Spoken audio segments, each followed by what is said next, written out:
বাংলাদেশ রাজনীতিতে নতুন ঝড়। ঢাকা বিশ্ববিদ্যালয়ের ছাত্র রাজনীতি নিয়ে এবার মুখোমুখি হলেন দুই আলোচিত নাম, ব্যারিস্টার আসাদুজ্জামান ফুয়াদ আর শেখ তানবীর বারী হামিম। হামিম সরাসরি এক হাত নিলেন ফুয়াদকে, আর সেই পোস্ট এখন ঝড় তুলছে সোশ্যাল মিডিয়ায়। কি লিখেছেন হামিম? কেন উত্তপ্ত হলো ছাত্র রাজনীতির মঞ্চ?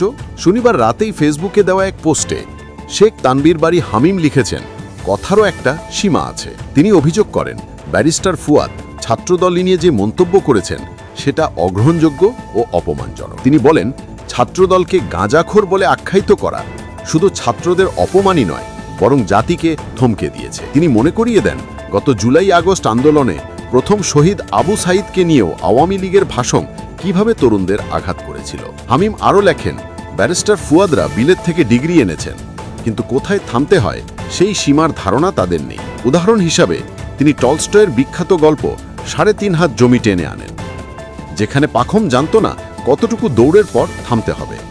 তার ভাষায়, ব্যারিস্টার ফুয়াদকেও এই গল্প থেকে শিক্ষা নিতে হবে। একই সঙ্গে তিনি সতর্ক করে বলেন, গণতান্ত্রিক বাংলাদেশ প্রতিষ্ঠায় যেমন আবু সাঈদ বুক পেতে জীবন দিয়েছিলেন, তেমনি ছাত্রদলের দেশপ্রেমিক শিক্ষার্থীরা আবারও রক্ত দিতে প্রস্তুত। তবে নির্বাচনে পিআরের নামে অসম ব্যবস্থা চাপিয়ে দেওয়ার চেষ্টা হলে ছাত্র সমাজ তার জোরালো জবাব দেবে।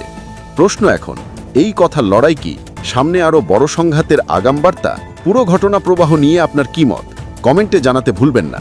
আর হ্যাঁ, সর্বশেষ রাজনৈতিক বিশ্লেষণ সবার আগে পেতে সাবস্ক্রাইব করুন YTV বাংলা নিউজ।